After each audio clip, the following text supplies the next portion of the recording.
In today's episode, we are talking about mentorship. We all want a mentor to help provide us with guidance, support, and encouragement. But why do we need one? Hi, everybody. It's Samantha and Chanel, and we're back with another episode that you don't want to miss on the Deeper Than Tech podcast, where we talk about how to grow your career in an industry that was not designed with us in mind. But before we dive deep into this topic, and if you're loving this podcast so far, make sure you go give us a 5-star rating and let us know that you're actively listening. Share it with a friend or a coworker. All the good stuff.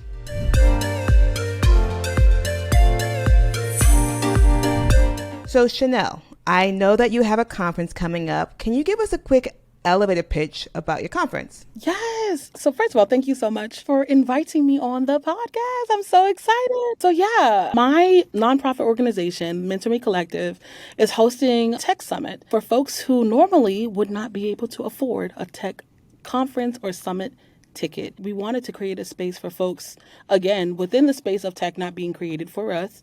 We wanted to create another space for folks who may still not feel like they belong because they may not have the finances, they may not have come from a certain social status or background, and we just wanted to remove all of those barriers. So we have created the APEX Summit, which is what we like to call the Tech Underground Railroad. The mission of the APEX Summit is to provide a space for Black technologists to build, connect, and grow while providing a bridge for the next generation to follow suit. As we know, obviously, there's so many students that are now with a piqued interest in tech. And so we want to make sure that not only when they do come to our tech summit, but that they leave with a mentor and they leave with someone that they can connect with to help them pull them up to the level of which that mentor is or mentors are. And so just really excited about that as well. Yeah. I love the fact that you said people are going to be able to leave with a mentor. We all want a mentor, but sometimes people don't understand what exactly a mentor is. Can you explain to us what that is? Yeah. So, oh my goodness, mentorship, I feel like people sometimes overcomplicate it, but it's all about relationships, right? When having a mentor is a kind of relationship. And so in life, you will have mentors and you will need mentors for various aspects of life, whether that's in business, whether that's in, trying to just better yourself physically, mentally, emotionally, and or maybe financially, right? And so specifically in tech, I like to call that the superfood, right? Like how avocados are a superfood. Mentorship in tech is a superfood, especially for folks with communities of color, specifically the Black community. And so you have mentors specifically who help you with your mobility. Maybe you find that you've been in a role for a very long time and you're due for promotion. Hey, I need to connect with someone who can help me, give me the tools to advocate for myself so that I can see what I do possess and how I can go ahead and apply that to move mobilely. You may need a mentor to help you with when it comes to maybe experience. I want to become a software engineer. I'm a designer, so maybe I need to find a software engineering mentor who previously was a designer and can give me those tools that I need. And maybe you have a specific niche that you want to get into. Maybe you want to, start your own business, being a software engineer or maybe a nonprofit. You can go ahead and find a mentor who has done the same thing and bring you with their novelty, right? Their uniqueness. So mentorship, I believe, is really the start in the cultivation of a relationship. It starts by reaching out. And I do want to say this too. Mentorship does not have to be from someone you even absolutely know. I mean, I follow so many people online that mentor me mentally, physically, emotionally, and even spiritually. So if you have a mentor, those are people that are actively pouring into you, actively giving you the mental tools that you need to accomplish the things that you need to execute, is what I like to say. I want to pick up on this word you said, actively like giving you information. Usually when people reach out to me to be their mentor, they come to me like, can you be my mentor? But they're not really giving me any direction of what can I mentor them on. Whose responsibility is it to be like, this is what we need to do to help you get to the next level? That's such a good question. The mentee is very responsible for how they drive the relationship for a mentor. They're very responsible for that. So if there's a specific vision that you have for that relationship, which you really should start off with in general, you don't want to approach people, or a mentor blindly. That's just, sometimes it happens, but I definitely want to encourage you all to come with a plan, because if you fail to plan, you plan to fail. Oop, So she said it. yes, it's important for you to have that. And so, in order to execute said plan, you must understand and again, begin to understand what you need. What are the things that you find that you need to strengthening in? Again, if they're reaching out to you to be a mentor, they see that you have accomplished something that they want to accomplish. And so, the first thing they should say is, "Hey, Samantha, I see that you're a well-accomplished engineer and you've been in this space for quite some time. I also see that you went to a boot camp and done, you did all these different things. I identify with that and I see that I have a specific area. Maybe that's them trying to strengthen their data structures and algorithms. Maybe they're trying to structure how they even, interview when it comes to even soft skills, right? Like, how do I pass behavioral? I'm so good technically, but maybe my personality is not coming through. Can you help me with that?" And so being able to communicate what you need and knowing that you won't get in trouble for that. I feel like specifically within the Black community, sometimes it's hard for us to say what we need because we feel like already we won't get it. So we kind of beat around it to see, hey, are they taking what I'm giving them, or maybe they're not? So it helps us with maybe mentally saying, like, I'm not getting rejected, so this is okay for me to do. But in tech specifically, you have to clearly communicate your needs. And will you always know what you need? No, but it's okay to say that. And it's okay to give some kind of synopsis of what you think you may need, and then walk through that conversation with your mentor to figure out whether or not that is correct, or whether or not you all need to, revisit another space as well. Yeah. So let's take it a step back. So you know that you need all this stuff from somebody. How do you go about finding that person to help you get to those needs? Okay, that's a good question too. I think it's important to leverage the tools that you already have. We are in a community of folks, a generation of folks who we have online resources. And so utilizing and leveraging platforms like LinkedIn, Twitter, Instagram, Clubhouse, Twitter Spaces. There's so many different ways that you can reach out to a person. And there's even some software tools, maybe software platforms that can get you the contact information that you need, maybe from a person. But it's important first for you to find those people on, like, let's say LinkedIn. If you want to be at a specific company, going on that company, finding people who either look like you or have some kind of commonality, whether if that's they went to your school, if they're in a specific LinkedIn group with like women in tech, diversity in tech, or maybe even Legos. And then lastly, when it comes to their niche, are they engineers? Are they designers? Is this person a data scientist, or are they even in recruiting? And so going from there, and then now adding said person, making sure you add a message, y'all, because there be spammy people out here. Lots of scams, y'all. Okay. So adding a message, letting them know why you're adding them, and then kind of going from there. And I'm telling you, you'll be surprised at how human and genuine people are when they know that you are approaching them with that same energy. Yes, a lot of people want to help. That's like our natural instinct, is to help other people. So you kept mentioning this thing called messaging people, getting them to be your mentor.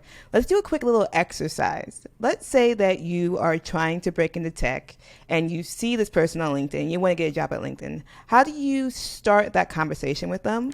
Such a great question. I'm over here just asking great questions now. Yes, that's a great question. So I normally tell my mentees, again, to add a note. Hey, my name is Chanel. I'm a software engineer at Apple. I saw that you've been within diversity recruiting, let's say, right? Let's say I wanted to get into that. And I said, hey, you've been within diversity recruiting for over 20 years. I would love to hear your story and understand also what the ins and outs are of your day. You can go ahead and say, if you have space, because I know that LinkedIn also, sometimes for the introductory messages is limited characters, but maybe you can even add your Calendly link so that if they do find your message interesting, they'll click it and automatically add. But let's say you already are connected, you didn't send them a note, but now you want to send them a regular general message. Again, hello, my name is Chanel. I'm a software engineer. I saw that you worked at LinkedIn and you are the global head of diversity and inclusion. I love the work that you all are doing and accomplishing at LinkedIn. I would love to learn a little bit more about you, your journey in tech, and also what your career has looked like over the past 20 years. Below, if you have time, here's my calendar link. I would love to have about 15 to 20 minutes to talk with you over next week or the week after. Wishing you a wonderful day. Chanel. We're all going to have a beautiful day after we send those messages. That was so good. I think that's perfect because you didn't really ask the person for a job out front. You're asking them for more information about them because people love to talk about themselves. I can talk about myself all day. So if you just get the conversation around them, you can start the conversation and build that relationship with that person. I love that. So when you're looking for people to mentor you, how do you know if they're good, like a good mentor for you? Man, it's trial and error. I feel like you always initiate, right? And it's almost like when you're baking or you're making spaghetti, some folks throw spaghetti on the wall to see if it sticks. I think it's the same thing. Starting off with coffee chats, right? You have your first coffee chat, you get a feel for the person. Do they connect with you? Do you think they understand who you are? Because at the end of the day, just because you may look like someone, just because you all may have similar backgrounds and stories, doesn't mean that you can always find someone who directly connects with you intimately. And that's okay. I don't want you to think that that's rejection. I don't want you to think that that means that you're less than. That just means that maybe that person isn't for you at this moment. So anyway, start off with that in the initial conversation and then pulse check to see how you feel. Do you feel like this person really showed up for you? Because at the end of the day, even though we really want a mentor, we want a mentor that is going to be present and that is really going to pour into you. You don't want to waste time just talking to people for, I don't know, just because you got air in your lungs. We don't got time for that, honey, because, okay, we're here with a mission. So once you have those conversations in coffee chats and you find that this person is really, really awesome, they really, really care about people, you have similar values and dreams and aspirations, and then from there you can say, okay, I can see myself growing with this person. Then in another 2 to 3 weeks, schedule another call. And so I think it's important for us to have a mindset first to build and cultivate a connection and a relationship before we have that relationship, leverage that relationship for what we need. And you'll find that when you approach people, because again, mentors are people, in a genuine fashion, in an authentic fashion, you'll get way more than when you just come to them with an ask. Because if you ever come with somebody with one ask, they'll fulfill it and then that will be that. But if you build a relationship with people and they begin to hear and see what you need, they will want to address all of those things. And so that's when your fruitfulness or their fruitfulness, rubs off on you and you're able to eat that harvest. The way that you said that just hit me. It was like, yes, we're going to slowly build these relationships and then they will grow and blossom like a tree. I love the way that you said that. It's so beautiful. So we have these relationships with mentors, but sometimes they don't always work out. And the dating world, we could just ghost people and that's semi-okay. But in the professional world, we probably shouldn't ghost our professional colleagues. So what's a good way to end a relationship? That's a good question. I don't ever think we should end it. I think you should just be less involved. So if you notice that this person is not currently feeding you where you are and giving you what you need, right? Those nutrients. Remember we talked about mentorship being a superfood. If you feel like you are not coming out 3 times better than, the natural person, I think it's okay to say, instead of scheduling, maybe you guys had a regular cadence of every 3 weeks, maybe push it out to 6 weeks, right? So you're still touching base. It's just not as often because again, you never know who people know. And let me tell you something. The black between you and me? No, in general. Between all of us. The black tech community is smaller than you think. Everybody knows somebody. And so you always want your character and your integrity to speak for you farther than the words that you speak can travel. And so it's important to approach those situations with character and integrity. So still schedule them, maybe not as often. Maybe you can, from 6 weeks, you can transition it to 12 weeks. After 12 weeks, it can become 24 weeks and you're still touching base, just not as often. And you never know. Maybe the reason why you and that person aren't connecting is because they're going through things privately that is causing them not to be able to be emotionally available to support you. And so I think it's important to remember to assume positive intent, even though it might not feel positive. And when you extend that grace, people will remember that. And they will be like, you know what? I remember not showing up for you the way that I did. It was because I was going through things. But you know what? Now I have the capacity to do that. How can I support you? child, because you didn't ghost, because you wasn't out here getting offended. And it's natural to feel offended. It's natural. But because you didn't act on that offense, people will value you and your character way more than the words that you speak, for sure. Yeah. I love that. I love that. So you also mentioned at the beginning of our conversation about how you can find multiple mentors in different areas like networking and on social media. How many mentors do you currently have? And is there any mentor that stands out for you? It's a good question. Yes, I do. So I'm going to tell you a little bit more about my mentor's journey, and not so explicit, but just giving you all thought processes and understanding how you can have various kinds of mentors. So when I started off my journey with trying to figure out what I wanted to do as a career, I thought I wanted to get into medicine and become a neurosurgeon. So for me, I knew that I needed to find someone who was, from the Black community, who went to or who was a neurosurgeon and or orthopedic surgeon, because I wanted to get into that too. I was in the middle. And then also on top of that, also valued mentorship.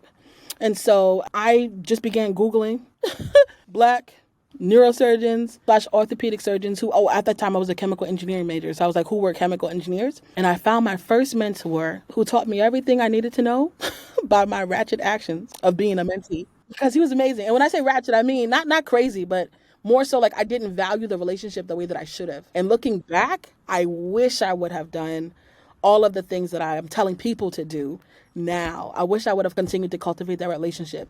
I wish I didn't leave with my insecurity and not like returning the phone calls. He calling me. I'm like, oh, I can't answer because child, leaving. Okay. I'm here with the Mary J. Anyway.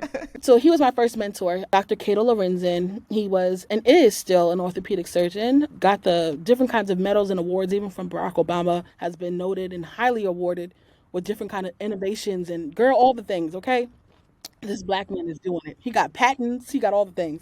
And I knew that I wanted to be behind a trailblazer. So that's one. In that mindset, I was thinking, I want to be a doctor, right? So I need to find a doctor. Remember, we talked about experience. We talked about mobility. We talked about novelty with uniqueness. So all of those three things, I thought about, like, how do I find the person? And that's how I identified him, reached out to him. He opened up his arms. From there, now in tech, pivoting here, I tried to figure out, okay, how in the world am I going to find first of all, I'm here, but what do I need to grow? That's where the coffee chats come in. Maybe not to find mentors, but maybe just to find people who are doing what you do, but have been doing it for a longer time. And asking them, what do they wish they would have been doing when they was in their earlier career? Because they'll tell you the things that you need to be doing. And through those conversations, I have been able to find mentors who are not even in tech roles. My first person who actually told me to start this community, she's an executive assistant at Meta for one of their top legal people there that, is over that. And she was like, hey, I think you're great. I think you have what it takes. At that time, I was going for a technical role, but she was like, hey, I think you should just do this. And so she helped me with finding my purpose and my destiny through my gifts. Then, the next person, now that I'm figuring out who I am, I found another UX researcher who was awesome. She didn't have my countenance. She was very soft-spoken and very much, you have to do it like this. And I'm like, and that's okay too. Sometimes you need to just calm down and just go with the flow. So that in her, Crystal Elaine, she's amazing. She taught me the fundamentals of how to be great, how to utilize different kinds of skills, because I started my career off as being a user researcher, and then now I'm a software engineer. Moving along strong, y'all. Y'all probably like growth. Right? Because of mentorship, child. And so through that, now I'm joining these different, she's telling me, hey, you need to join these different Black women tech groups. Okay. I'm in the Facebook group. I'm in the LinkedIn group. I'm on the Slack. And so from there, I find more people and more women that tell me and show me what kind of characteristics I have, who are my strengths. And so long story short, there's been a long line of people who have poured into me. I mean, I wish I could name them all specifically, but the greatest of them all, and I say this all the time, I'm a woman of faith. And so I really lead with my faith in a way that helps me to shape, again, my character, my integrity, and my drive to be excellent. And through that, I'm able to bear fruit through Jesus Christ. So I like to lead him as my mentor, but he allows me to have other mentors that help me to bear more fruit. There's a thing or a verse in the Bible that talks about how you sometimes have to prune branches in order for them to become more fruitful. And we do that in life. If you see something, you see your tomatoes ain't growing the way they're supposed to grow, honey, you take them branches off that ain't producing fruit. Same thing here as well. Thank you so much, Chanel, for coming on the Deeper Than Tech podcast. Make sure you go follow her and her organization called Mentor Me Collective. Till next time. Bye.